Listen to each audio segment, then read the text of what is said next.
Welcome to the Bill Levinson Experience, a motivational podcast relating to the insurance brokerage industry and business in general.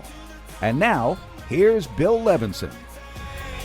Okay, good afternoon, everyone. Welcome to the Bill Levinson Experience podcast. We have an awesome episode today. I'm very excited about this, as always.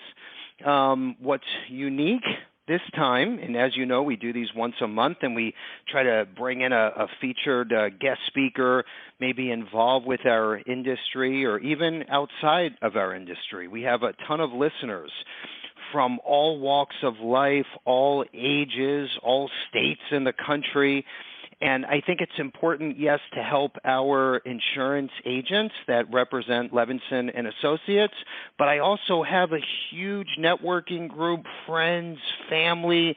I know a bunch of guys and girls from social media, from the car group, from the gym group, from the business networking events, all walks of life. So what I like about today's episode, what's a little unique, is Don Wilson, who is our featured guest speaker, brings a totally different angle on positive change, motivation, inspiration, okay, not just to the insurance industry, but all types of industries and entrepreneurs from all different walks of life. So great stuff today. And I'm going to just mention a few things before I officially introduce Don. But what I wanted to mention real quick is he wrote a book that's available on Amazon, by the way, called What's Your Woobie? Okay, the Woobie is from Mr. Mom, and you're going to hear the reason behind this in a few more minutes. But what he talks about is positive change, is speaking about how to generate referrals, right? I think most businesses are referral-based, so we're going to touch on that a little bit. Of course, self-improvement. And this is, to me, the biggest one, and what I'm excited about is the typical uncomfortable path that leads to new opportunities, right? So that's his message. He was featured on TED Talks, so you can also look that up. I think there was 2 different episodes. I also checked out his videos online. He was on a few local news channels, so that was pretty cool to see. He's also, like I said earlier, an author, a coach, a mentor. And let me just tell you how I met Don. I think this is interesting. So, obviously I'm always out there and I'm talking about, Positive Tuesday and positive reinforcement quotes on all of our social media pages. We do our weekly training webinars, our annual agent expo. I'm always trying to get the message out there to the masses, right? So all of our agents know that, all of my friends and family, everybody knows what I'm about at the end of the day, right? I eat, sleep, and breathe this stuff. So one of our agents, Scott, and he's a great guy, listens to all of our trainings. He reached out to me and said, hey, I have a friend of mine, Don Wilson. You have to meet this guy.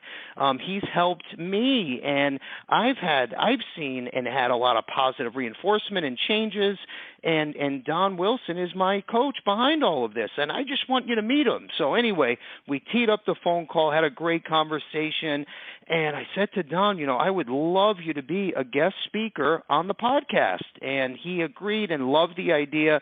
Long story short, here we are today, and as you listen to Don and myself speak for the next 45 minutes or so, also know that he's available if you would like to use his services as well, or if you simply just want to listen for the next 45 minutes to the 2 of us rant and go back and forth, that's fine too, okay? The name of the game is we want to bring lots of value, and we want everyone to walk away with nuggets that will help you in your personal and business life, okay? So obviously there's no charge for that, as long as, and the one thing I ask is leave a comment on our podcast, share it, like my social media pages, follow Don, check out his website, his work, his book, and that's it. You don't have to pay or buy anything at the end of the day. It's about value, okay? And that's what I always reinforce at the end of the day.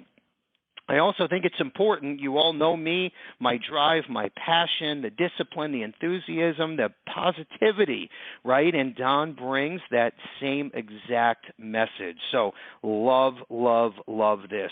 Okay, Don, first off, I want to thank you for joining us. We're all very excited about this, so we appreciate you taking the time. So thanks. Bill Levinson, the industry disruptor. I've been so excited for this for a couple weeks. So thank you so much. Can't wait to chat and hash out some of these nuggets you speak of. Well, thank you, Don, and thanks for saying that. I appreciate it. Let's just start from the beginning, if you will, and ground floor. Tell us, how you grew up, maybe education, how you wound up in this part of the industry and coaching and helping people. Can you share how it all started with the audience? Sure, you got it. I'll give you the 5-minute summary. So I've been in the mortgage industry since 1997. Prior to that, I was a full-time musician. So I was the guy in the corner of the bars with my uncle. We were a duo playing, the songs, right? American Pie, Brown Eyed Girl, Piano Man, the songs that I will absolutely never play again because I had to play them so many times. But it was a great way to help pay my mom and dad back for their help with my college education. I was born an only kid. So I'm one of those kids who grew up without brothers and sisters, and that I know what people think. They go, "Wow, yes, you're one of those spoiled only kids who kind of got everything." And no, with my mom and dad, they were very, very big on gratitude. Being grateful for what you have versus focusing on what you don't have. And they taught me a lot about that growing up. And for this moment today, I'm truly grateful. But they were so wonderfully supportive. Loved sports growing up, loved music, played a lot of baseball, also played a lot of golf, but I played that when it wasn't a very, very cool thing to do back in the 70s and 80s when I was a kid growing up. Now it's really cool. Part of the reason I went to Bryant University in Rhode Island was to play Division II golf there. I think you can't see anywhere in my bios that I made the tour, so you know how that ended up, but I'm still a pretty good ringer. If you need someone down in Florida when you play the scrambles, the charity stuff, make sure you call me, Bill. I'll fly down in an instant. I started to really get into music, and quite frankly, I'm proud of it. Myself and my uncle, we played all over New England, bars, colleges, events. It became a great way to pay mom and dad back. While I was trying to become a rock star, I also got my master's degree in marketing. And then eventually I knew I was done. There was no quick track back then, right, Bill? There was no, there was barely the internet. There was no show on TV you could go on and become an instant celebrity. I had to put the stuff in the Honda Civic and drive to New York City. And I was a mama's boy. I was done. So I hung it up and I went for an interview and I got hired by Champion Mortgage as a sales guy, as a mortgage pro. And the rest is history, as they say. I've been in that industry ever since. The cool thing, I think, in my story is the same crew of us that got hired. The company was based out of Jersey, but they expanded into New England. So we were an emerging market for them. And that same crew of us that got hired in our mid to late 20s, we've been together ever since. We went to one other company as a little group, and eventually my great friend, who's like a brother to me after all these years, Dave Curry, he says, "You know what? I think we're going to start something of our own and try to create something special in the mortgage industry." So he started a company. We went along for the ride, and 15 years later, we're about 70 people now. We've got one of the best reputations up here in New England.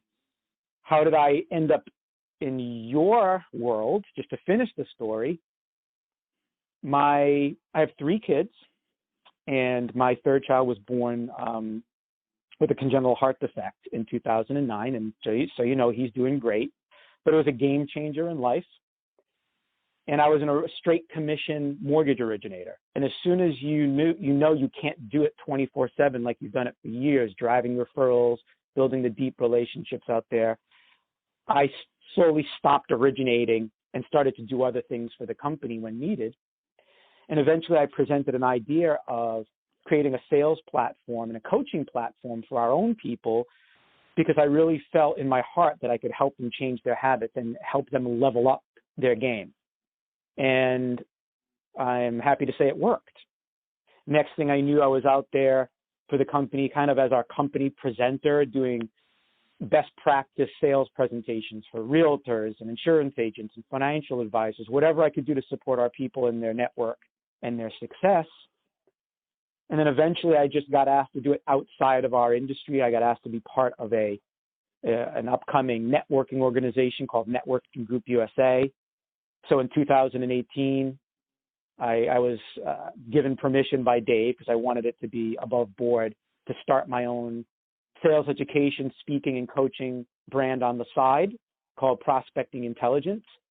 And a couple years later, after a book and a TEDx, I guess so far things are going pretty well. And that brings us full circle to our conversation today. Wow. Love it. Love it. Love it. It's like you found your little niche there and you ran with it. I love to hear it. What would you say, and I know this is a little off script, but what would you say, what makes your story, your message, your what you bring to the table like a little unique, a little different? I know you're all about the change, and that's how the name of the Woobie book came up. Do you want to share that for a second? Well, we'll get to that story, but to answer your question. Okay. You know, so I think like you, I mean, you're a little bit younger than me, but we're kind of similar in our paths. Like we both made that move at the end of the 90s. And for me, you know, now that I just turned 50 this year, I'm one of the 50-year-olds that had the very boring birthday this year. You know, it's supposed to be this big blowout, but very grateful to my wife for still having the come by the house back in March. But for me, I really know what I am now. And I think what people respond to with me is two things: my sincerity and my approach, that I'm not afraid to share my own failure. You know, if I'm going to share my success and my knowledge of how I got there, failure was a big part of it too. I've never been one of those guys who's afraid to go up to you, Bill, and go, "Hey, Bill, you do this better than me. Can I watch you? Because I'm struggling right now." You know, so sincerity is a big thing. I think people respond to that with me. And the other piece of it is humor. You know, my mom and dad always said of me, you know, Donnie laughs at everything. And they're kind of right. I do. I think that's why I have that love of comedy movies so much. And when I deliver, you know, presentations, whether it's a speech or coaching, I've always used humor to get people's guard down. You know, I look at that picture of you on your podcast with the gloves on. Yeah. I actually have a couple pairs myself. I got a Wave Master. I take my frustrations out on that thing. But you know, you got to get the gloves off. Sometimes you have to get people to be somewhat vulnerable so they can really tell you what's happened. And I've used humor as a piece of that as well. So I think that's really at the core of who I am. And at 50 years old, I'm very comfortable with what I am and what I have to offer. Yeah, that's great. Obviously, it pays off because you're doing great, and you know, I'm here to help in any way I can, and with our agents and our audience. You know, it's all about helping each other at the end of the day. And you came so highly recommended from an agent that I know and trust. So, you know, that means the world. So stay on that track because you're doing great. I think it's also important to mention.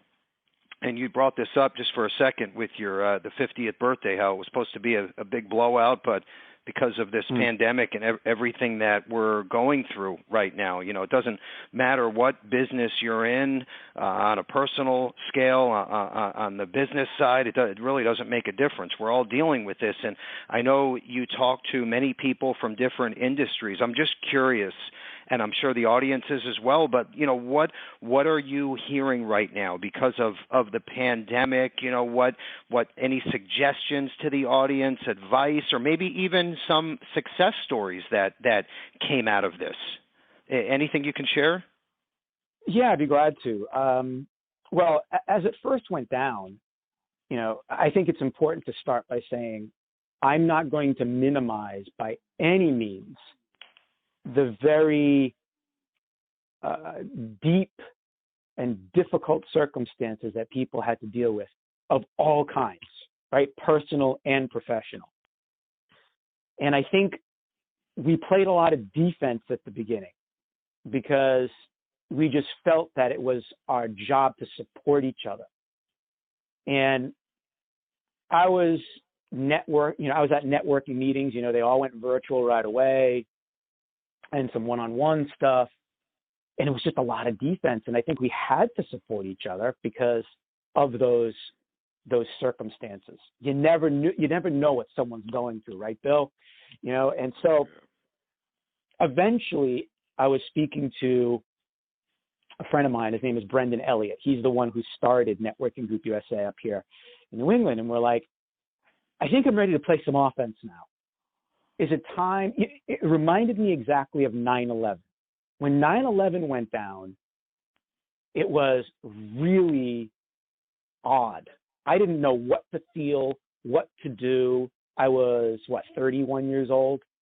Do you remember this? Do you remember when Saturday Night Live came back on the air for the first time and Rudy Giuliani did the opening monologue, right? And I think Paul Simon played a song. He played the boxer. I mean, it was moving. They had all of the first responders on the stage. And then Lorne Michaels comes out and Lorne goes, so is it okay to laugh now? And Rudy's like, sure. And he goes, can we be funny?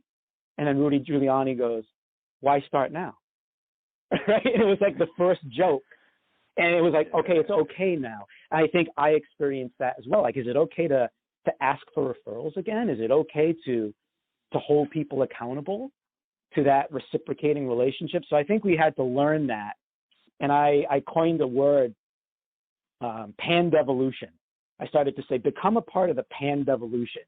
The first part of the word, obviously, referencing the pandemic, which represents something completely unforeseen and devastating to your life and to your business. And the evolution is your ability to pivot and ultimately evolve and change and shift. But, I love it. A lot of people were struggling with that. So my buddy and I came up with 5 M words. What's your mindset like? What kind of message are you sending every day? Is it uplifting? What's your marketing like? It had to change. You can't be marketing the same way. So we just got to that place as we started to challenge each other. But to your question about advice, I'll share 2 things with you. One is, I think we tend to define success off of those goals that we set, and a lot of people, well, actually, only about 3% of people really set them. But I know you do, and I bet you a lot of your listeners do. A lot of those went right out the door, right? As soon as this all went down. Yep. So I've been, coached by someone, a woman in my life by the name of Karen Benz, who's just an amazing woman. And she's like, Don, it's okay to redefine success this year. And she's taught me that in several phases of my life. And I think this year, it was almost daily, because you get, whether it's homeschooling or other new curveballs that we've been getting all year, what does success mean today? Maybe you got to fix the Wi-Fi because your 3 kids can't get on it, or whatever it may be. A new family member is ill, or whatever it is. So today, success means X, and then going at it and trying to get there. That was one big lesson that I've been passing on all year that seems to really be helping people out. As far as what I feel the world is missing right now is exactly what you and I are doing right now, conversations. We don't have to get into like conversational sales, but we become so polarized in our opinions on all kinds of topics. It seems like it's more about being heard and being right than having conversation about potential solutions and next steps. The art of the conversation almost went away this year. And through your wonderful podcast and stuff like this, just have good conversations again. Yeah, they may get a little heated, but just agree to land at the end of the conversation, still friends, respectful of each other, and to have that line in your vocabulary, hey, I understand and respect your opinion. And I think that's what we need more than anything right now. Yeah, no, that's a great point. When you brought up that 9/11 story, it gave me the goosebumps. But I remember that episode, and you're exactly right. It's like the big elephant in the room, and you have to break the ice and start the conversation again, start the laughter again. And it doesn't mean that you're putting anyone down or making light of it, but no matter what happens, life goes on, and you have to learn from it. And you have to make sure, whatever business you're in, that yes, you pivot and you change, but obviously the end goal is still moving the needle. I mean, you still have to provide, food on the table, right? You still have to put gas in the car, no matter what's going on outside.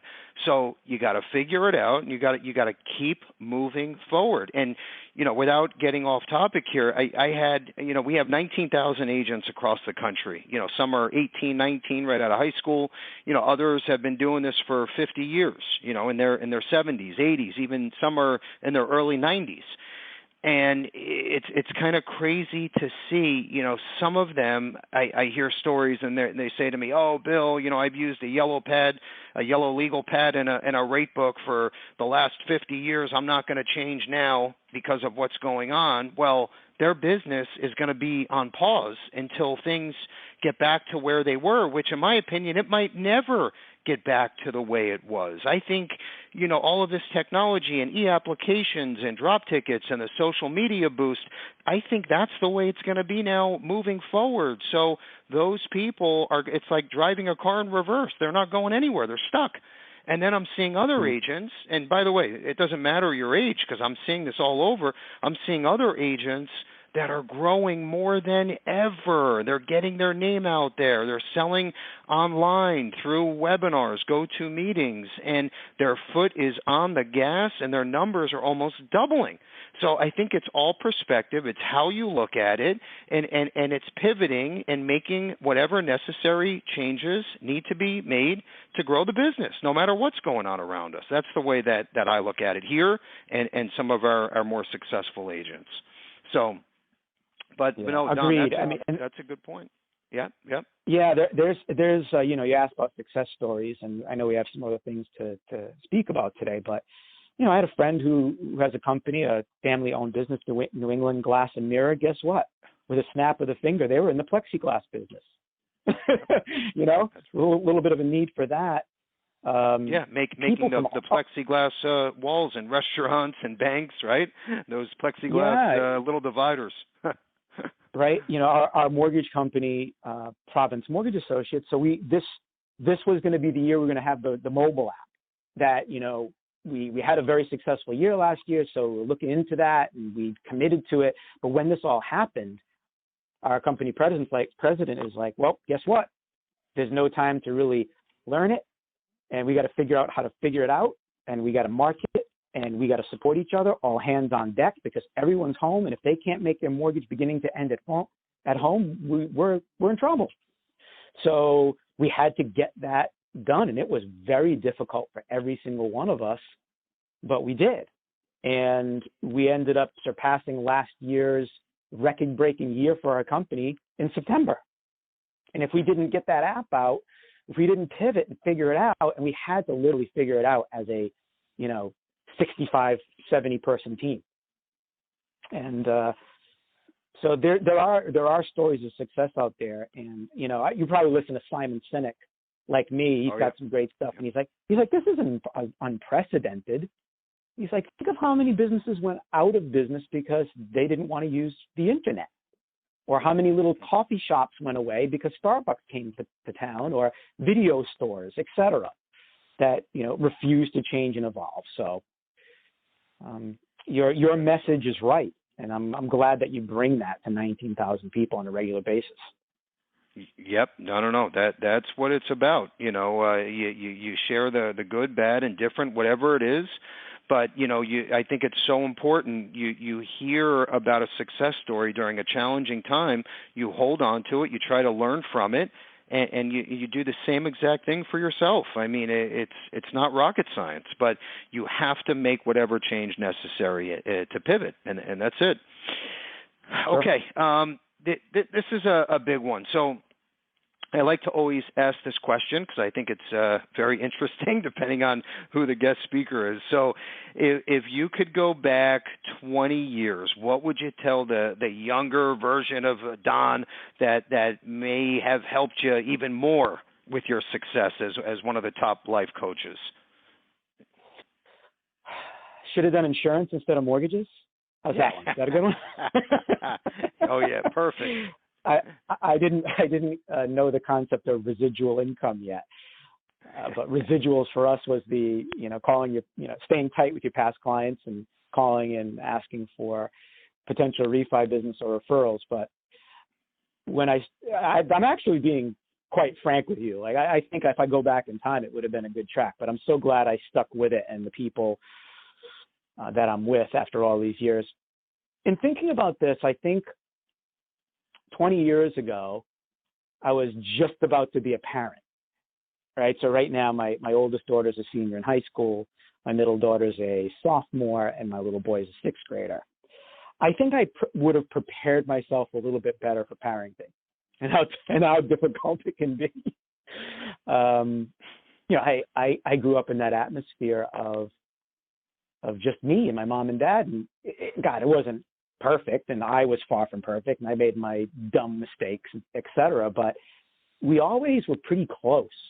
It wasn't a heck of a lot of arguing. We went on vacations together, played golf, fished together, all that stuff.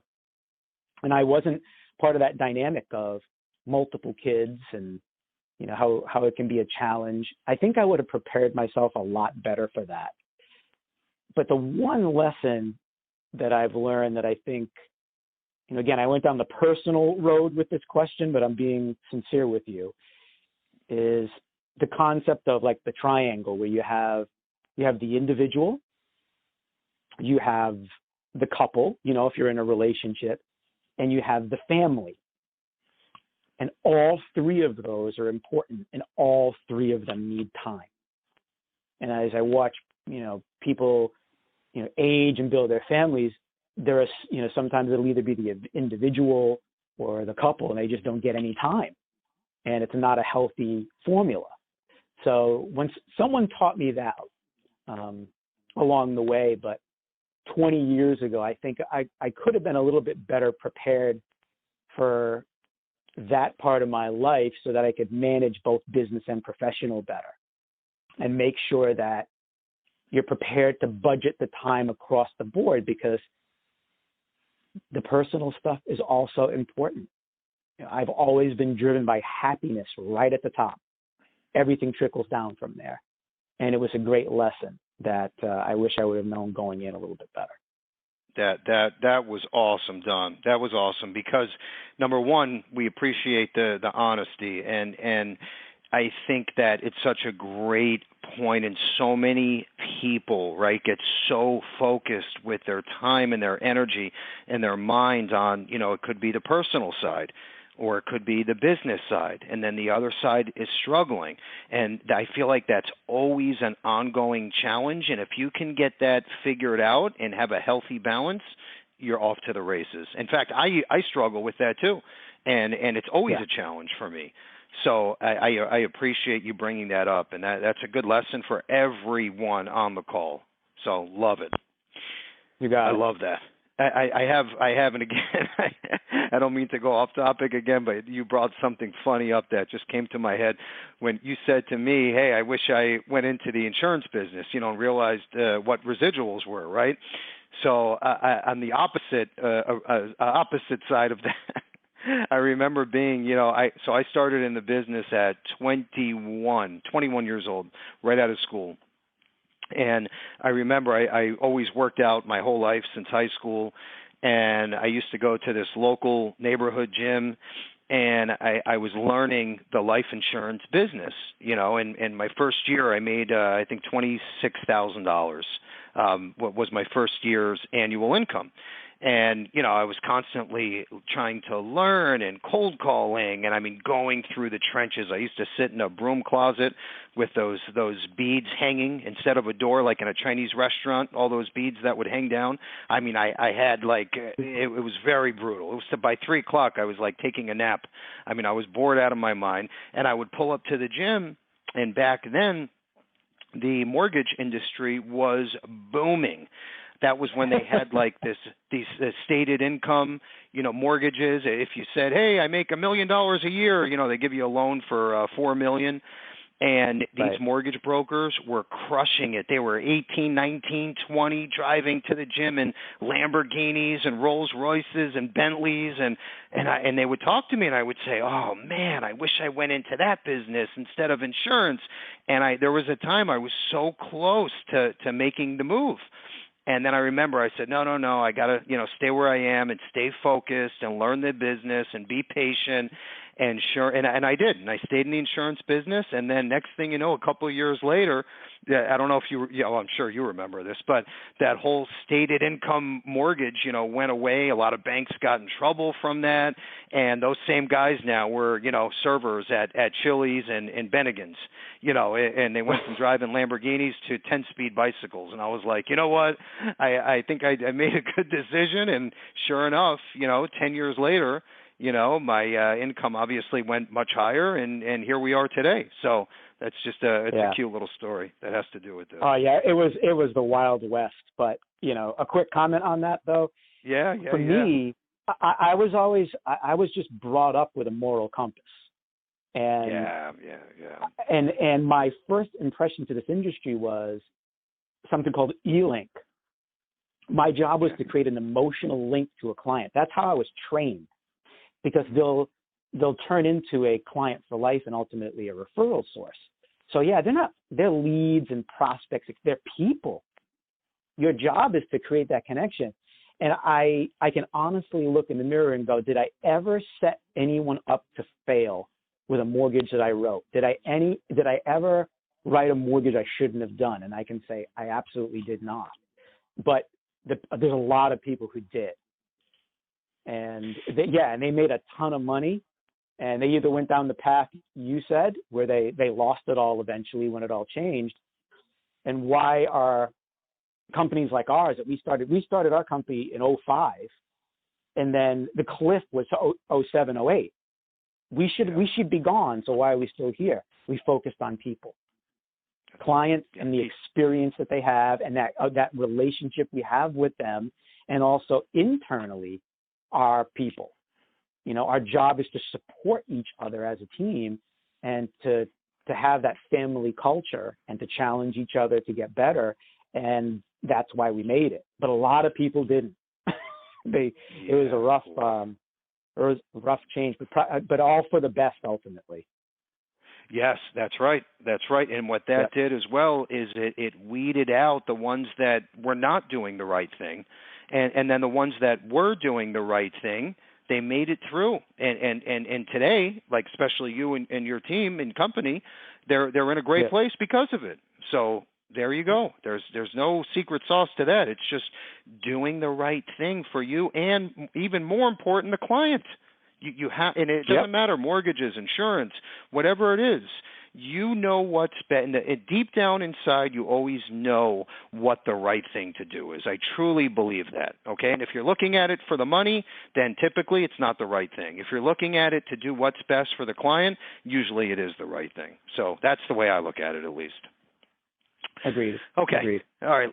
Yeah. No, I mean, it's pretty simple, black and white at the end of the day.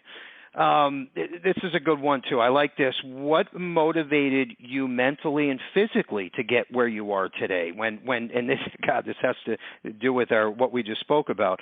What motivated you mentally and physically when so many others failed? Right? And what did you keep your eye on a certain ball? I mean, when things did get tough, was there some, is it maybe religious things, the gym, yoga, anything that helped you during those challenging times?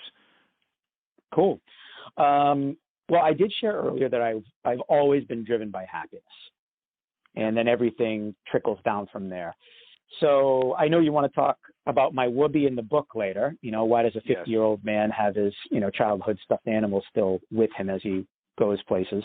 So that's disturbing. We have to talk about that a little later. But I joke that I don't really enjoy reading, and I'm someone who wrote a book. But the book that I have read multiple times is Stephen Covey's 7 Habits of Highly Effective People. It just completely spoke to me. It's based off principle. And I always come back to beginning with the end in mind. I use it all the time. Where do I want to be?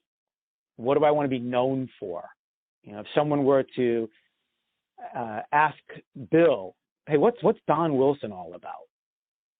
I want you to answer like I would want to answer it myself. So it begins with happiness, and happiness comes in many forms. It comes in spending time with the people I love, my family, my friends. It also comes in the form of success with my business. But so that's always been the motivation behind what I do, is that piece. But the physical part is an interesting question, because about my license, I think, says 5'9". That's garbage. I think I'm like 5'7" tops. If I'm lucky. I might be shrinking already. Now I weigh about $160 to 65. At one point I was over 200. And I have that rock on toothpicks build, where I have like the skinny legs that no matter how many squats you do, they're not going to change. And the proverbial man boobs. Like I've always had those. I got made fun of a lot when I was a kid. I had a lot of bullying I dealt with when I was younger. And I remember getting into the mortgage business, and it was like, up here in New England, what do we call them? Hoagies. It's like foot-long hoagies or the Asian buffet every day. You just can't do that. I never ate like that before, and I gained all this weight. And I had made the decision, especially when my kids started to come into the world, especially when my son did, because, this kid's got a heart defect. He did nothing to deserve that. It's just something that happened. And ultimately, I want to show him that dad takes care of himself. So I don't go to a gym. I used to, but, part of my basement is like the workout corner. I got a good treadmill, a good rowing machine, got my Wave Master, got my weights. And I want them seeing me do it here so that they know that daddy's making the conscious choice to take care of himself. And I also I make time. I tend to stay away from 2 things in business: politics and religion. So I'll call it spirituality. It's a big part of my life. I do teach CCD. I enjoy it. I'm the only guy, I think, at the church that does. One of the very few. And you're getting to know me. I love to challenge the heck out of these kids and just have a lot of fun doing it. But I believe in it. that spiritual part of your life, connecting to something much bigger than me that I'm accountable to. I think it's a big deal. So that's really what I'm all about. And I feel at 50, I know it better than I ever have. It continues to evolve as well as you get thrown challenges in life, but those are the driving factors behind what I do. Yeah, what keeps you on track? No, that's spot on. Love it. And off script again. This is just my curiosity. What about you're having a tough day, because we all have these days, right? Especially lately, you're having a challenging day. You're just not there mentally. You don't have a good mindset. And it's like one of those days you're like, oh, I just wish I can get to tomorrow already. What is there anything that you like to do? There's no right or wrong answer, but anything that, you like to do that'll try to get you in a different state? Is there anything that helps you that you can maybe share with everyone? You mean other than drinking heavily? Yeah. Okay, just trying to qualify that. Yeah, right. I said there's no right or wrong answer, so I guess that's qualified. Drink lightly, not heavily. There you go. I I do, I saw the movie The Secret many years ago, Rhonda Byrne. Oh, yeah. Yep. And so I do have my vision board. I have it. It's on my desk. It's everything that matters most to me. I remember first seeing that movie and I went, garbage, shut it off. And my friend who had referred it to me at the time, she goes, Wilson, you missed it. Watch it again. You're missing it. And then I did. And then it made complete sense to me. In fact, it was when I was getting the call about my son, because we found out in utero, it's kind of a long story to tell on this call, but it was one of the scariest days in my life. You find out, hey, I'm having my third child. It's a boy, and he might die because his heart is deformed, etc. You have a choice. You can either wallow in what it's going to do to our lives. What's it going to do to our other two kids? Are we going to be able to, one of us have to quit our job, and your mind races. Will he not make it? Or you can choose to focus on, I can't wait to show him how to play Stairway to Heaven on the guitar, or when he hits his first golf ball, or when we ride our bikes together. I was using The Secret. I was focusing on him like he was here, even though we knew there was a very good chance he wouldn't be. And that's been a part of my life ever since. So I use that vision board because you are going to fail. You are going to experience adversity in your life. But until failure and adversity become your allies, you're always going to be the victim. Always. It's going to be more of a complaining type of angle in life. And one of my mentors taught me, you can't complain to me for more than 10 minutes, dude. It's like running on a sprained ankle. So my vision board, I do it. I walk the walk. I have that. I also have a couple of go-to people in my life that help me. You can't pretend to be some know-it-all. Just because you're a coach or a mentor doesn't mean you don't struggle. So I have my go-to people, and I have different people that are better for different things I need. And they know that I tap into them for that, and that when I need them, they're there for me. And that's what you do too for other people. So that's great. Correct. Yeah. Yep. I love this quote. I didn't mean to cut you off here, but they say great leaders aren't always out front. They also know who to follow. And it's so true. That's what you just said. Yep. Agreed. Yep. Agreed. I love it. I love it, and I'm a big believer in The Secret, and same exact thing happened to me. I remember someone told me about it. I watched it for the first time. I saw there was a woman that went out in the street, and there was like bills coming in the mailbox, and she goes like, there's no bills, there's no bills, there's no bills, and I'm like, what the hell is this? Now, second, third time, I'm like, I get it. Next thing you know, vision board, 8 of my 10 things come true. I'm like, you know what? The secret thing, it's real. It works. So and exactly scientifically, right. It started to make sense in my head too. Energy can't be created or destroyed. There's a finite amount of energy. Think of how much untapped energy that we're not using in our brain. And if you tapped into that, what you could bring into your life. And you can also bring bad things into your life if you've got the proverbial dark cloud everywhere you go. So, yeah, it was one of those few books that I read that inspired me to write mine. And so I'm grateful for that one. Yeah, well, I'm glad you teed it up, because let's talk about the book now. Let's shift gears. And let's get into the book, how this came up, what's it about at the end of the day. And I want to make sure all of our listeners check this out on Amazon, get a copy, and also go to Don's website, which we'll share at the end.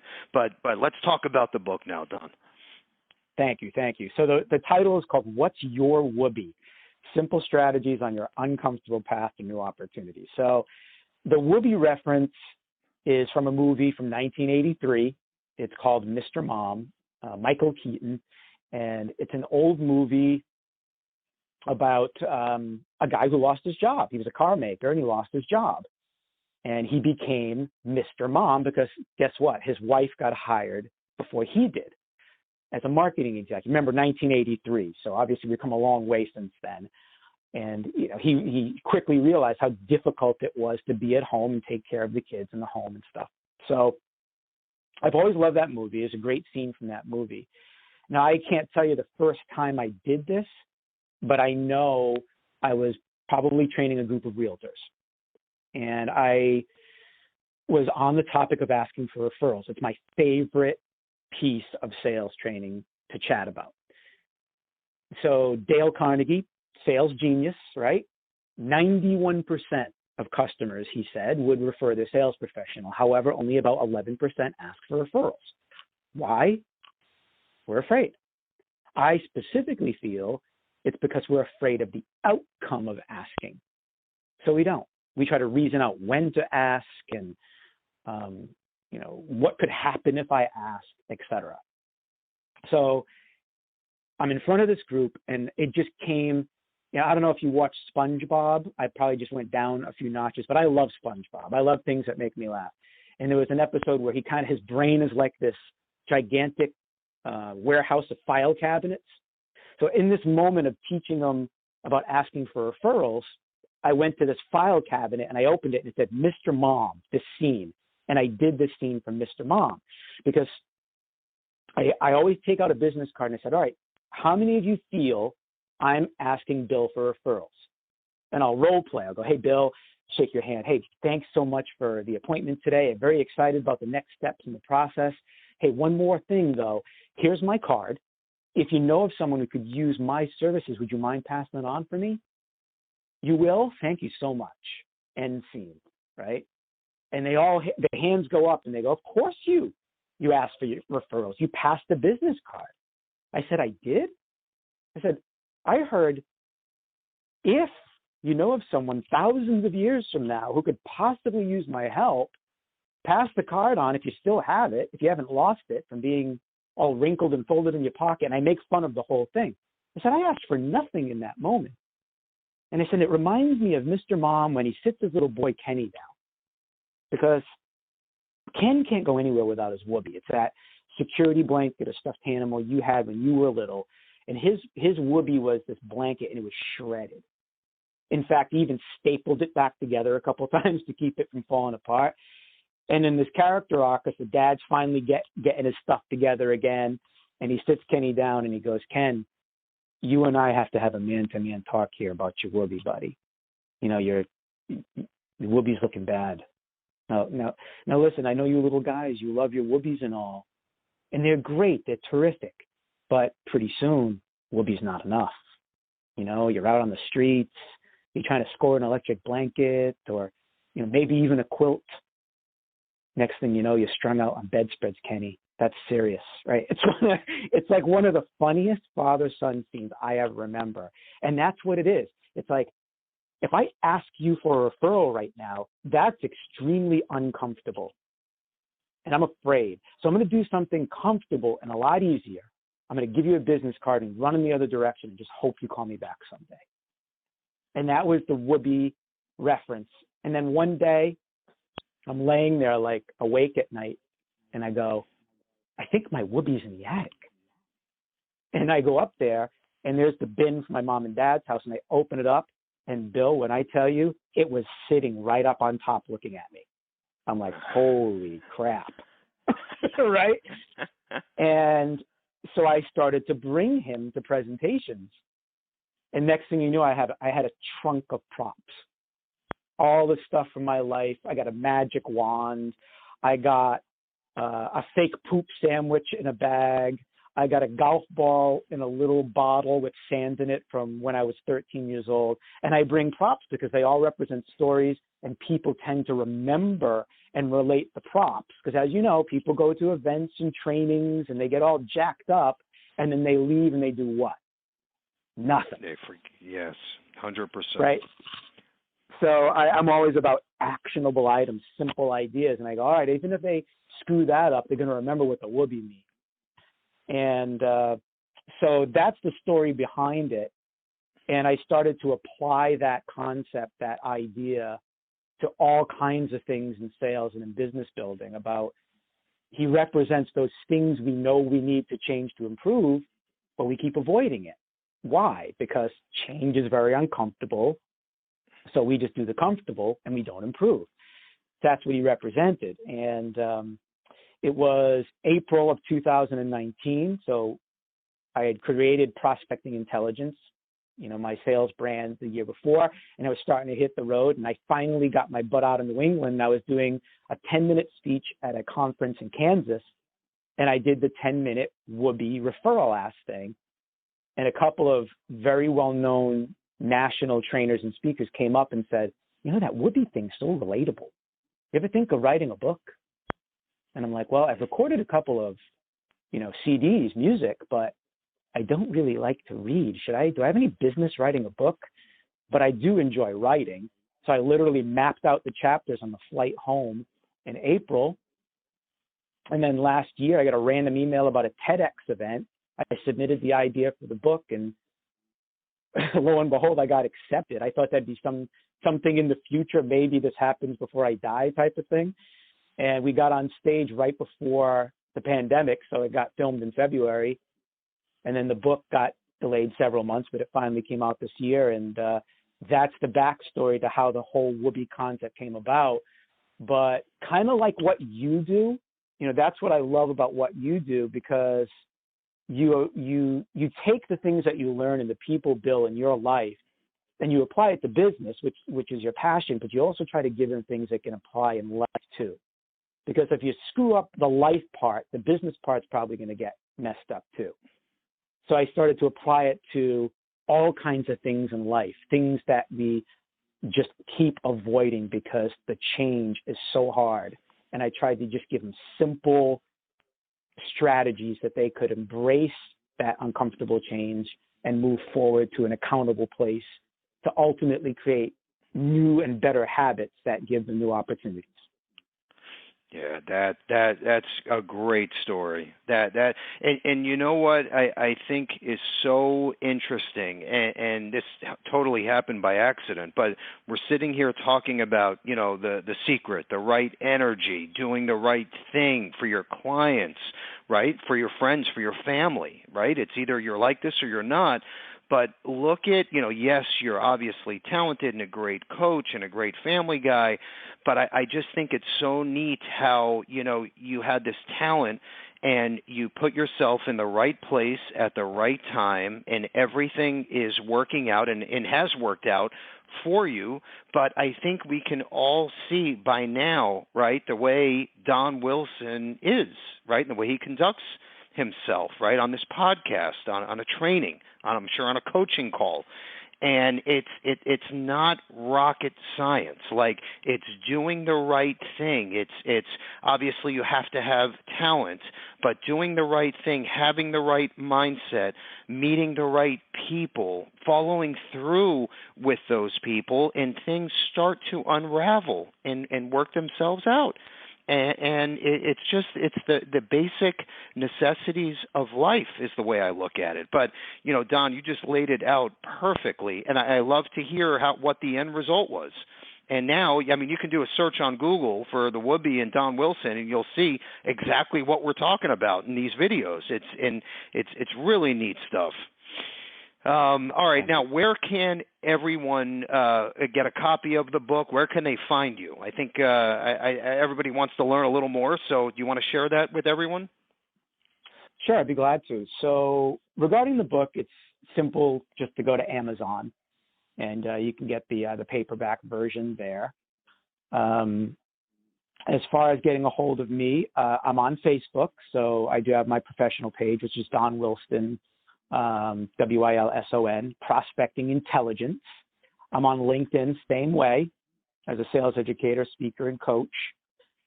And my website is prospectingintel.com.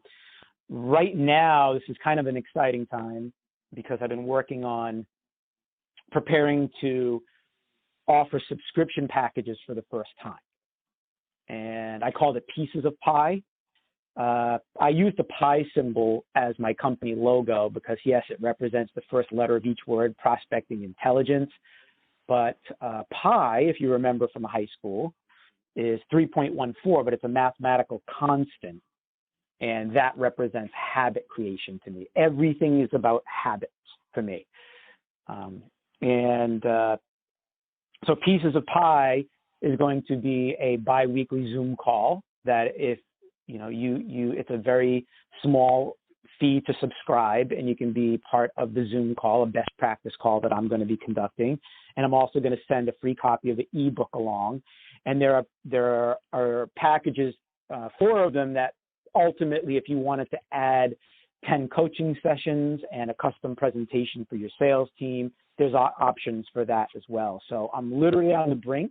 I have to record my video to release it that I'm going to be recording with my son. And I'm actually looking at the pie itself because we tend to do some fun videos to release things like this. So we are going to use actual pie to make this video public. But that's the next big level for my company is the subscription packages. Very excited about that. Yeah, no, I think that's a great idea. And also reach out to me anytime, and I'll, of course, share Don's information with you as well. And in fact, he'll be helping me too because I want to write my first book. So you already went down that path, so I'm going to need some advice. So we'll talk about that. But yeah, let me know too, and I'll of course share Don's info. And one of our top agents speaks very highly about Don. So that's how this whole thing started. And I know he can help lots of you too, and you just got a little taste today. But I think now you understand why I was so excited to have him on our episode and share with our audience. Let's end with this, Don. Is there maybe a personal success story, maybe from one of your clients? It doesn't matter if it's insurance, mortgages, real estate, whatever industry. Anything that you can share with the audience that maybe someone came to you and needed some help, some advice, and you turned them around. Anything you want to share with the audience before we wrap this up? Yeah, sure. I'd be glad to. And then I'll give you the credo that I live by right at the end. But I'll give you a quick story. Okay. I'll tell you about one of my woobies. Okay. So this was back in the days at Champion Mortgage when I was brand new, and I in only 15 months they gave me my own branch, which probably to most seems a little fast since I was literally playing guitar in bars right before that, right? And we eventually landed all in a call center. They flipped the entire model. That was one of the first big changes I dealt with was we were all going in person to people's homes to sell, and then they closed all the branches that we're selling over the phone now. And it was a tough transition. So we were all in this big call center, 60 or 70 people or so, with all of us managers along the side. We all had teams. And I'm walking around and I'm observing a lot of senior people just kind of complaining and dogging it because they hated the new model and being in a cubicle and being on a headset, et cetera. And back then I was just, well, Don, just motivate them, drop Covey quotes. Come on. That's all they need is just motivation. And no, that's not what they needed. So in that moment, I probably should have grabbed them one-on-one, brought them into the conference room and had some type of chat. No, avoided it. Maybe grab them as a group, the offenders, right, Bill? Bring them into the conference room, chat. Nope, avoided that. What did I do? My solution? I decided to complain to the other managers about them, which is exactly what they were doing. So, and I didn't even walk to their cubicles. I was too lazy to do that. I went back to mine and started to draft this long, drawn-out email, probably using descriptive adjectives I shouldn't have used about them, and sent it to the managers. And in that moment, I felt great. I'm like, wow, I got that off my chest. It almost felt like a solution, right? And then I started to hear like chuckles. And then eventually like cackles, laughter, especially my buddy, Dave, who was across the whole sales center. And I go running over there with like tears in my eyes. And he's like, what is wrong with you, dude? And I'm like, what do I do? What do I do? I didn't send the email to the managers. I sent it to everyone in the sales center. And in that moment of complete and utter embarrassment, yep, I knew I had problems with conflict.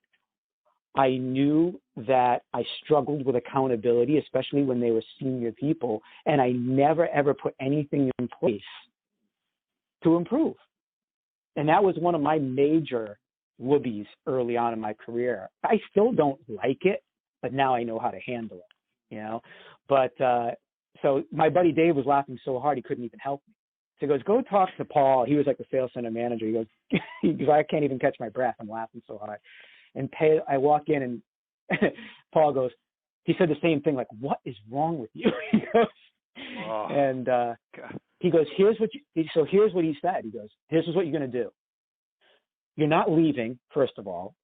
You're going right over to the three people. And you're first of all, you are going to apologize for the fact that you sent what you sent to everyone. But you're not going to apologize for what you said because you're right. And now we're going to talk about how we're going to fix this from here. And it was one of the greatest lessons I got from him in that moment that I've never forgotten. I couldn't run from the problem even though I wanted to. But, yeah, that was a good one. That was bad. That was very bad. And that's how you learn. That's how you'll never forget that. And that's why you just shared it. And that's how you learn. And you'll never do it again. That's it. So my words of encouragement walking away, and prior to giving you this quick line, I want to make it clear how truly appreciative I am that I know you now. I think we're actually going to accomplish some cool things together down the road, Bill. And for giving me the chance to be a part of this day, it means so much to me. Can't thank you enough. And also to my buddy Scott DeSparrow, who made the introduction. We got to give him some credit. Good networking. 100%. Got to give the kids some credit. 100%. But I'll leave you with my credo that I try to live my life by and try to teach my kids. And it's simply this. I try to make a stranger smile every day. And it's the truth. It doesn't mean I go walking around your hometown in Florida, looking for strangers and going like, hey, buddy, 2 peanuts are walking down the street. One was assaulted. I don't do that. But you know what I mean. There's opportunities. And the body releases, these hormones that when you make someone smile or you make them laugh, you have no idea what type of effect. It could be a drastic effect you have on that person's day. So don't blow the opportunities to make, especially someone you've met even for the first time, grabbing a coffee, whatever it is. If it's a quick joke or just a quick conversation, give them a smile or a laugh. You'll get that back tenfold. That's a great nugget. That's it. These days, it's not at Starbucks; it's through GoToWebinar. But that's all right. It can still have the same effect, and hopefully that'll change soon. But no, that's awesome. But what were you going to say? Cool. I appreciate it. Yeah, I was going to launch a video series of me doing it this year. I bought a cue ball. Yeah, I bought a cue ball, had a smiley face printed on it, and make a stranger smile every day as Mass Say. It's that shot in pool where you make a cue ball spin around another ball. So my friend's a good pool player. I was going to have him shoot that shot. It was going to be the intro to every video. And now as I was out in the street and I made someone laugh, I was going to ask him to film a 60-second as to how I made them laugh and how it changed their day. And then I couldn't do that. So I'm going to start doing it over Zoom. I'm going to challenge people. Introduce me to a stranger on Zoom, and that's going to be my challenge to see if I can get them to smile and how I do it. So we'll see how that goes. I think it's a great idea. That could be a YouTube channel within itself. I think it's great. And it's branding and marketing. So there you go. There you have it. And, you look at the message, right, behind all of this. And I just thought about this. And look at how I met Don, right? 2 totally different parts of the country. One of our great agents, right? He's been on all of our trainings and knows that I walk the walk, talk the talk, and says, oh, Bill, you got to meet this guy. He's helped change my life. And, next thing you know, we're on a phone call in 24 hours setting up a podcast. Here we are today.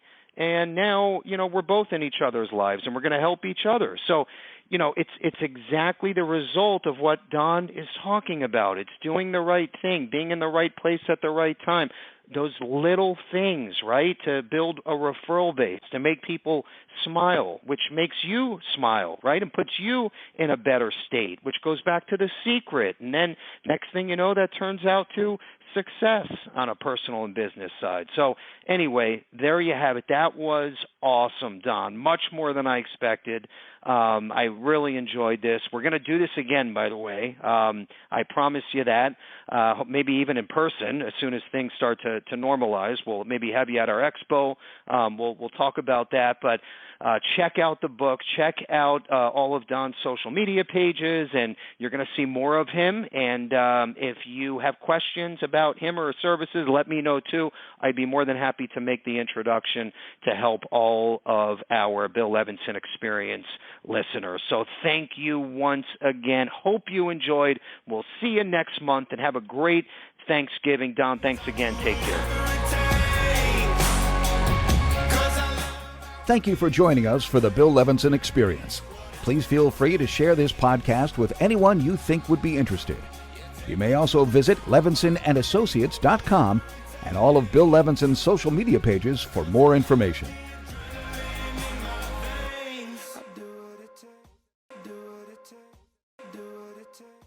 Do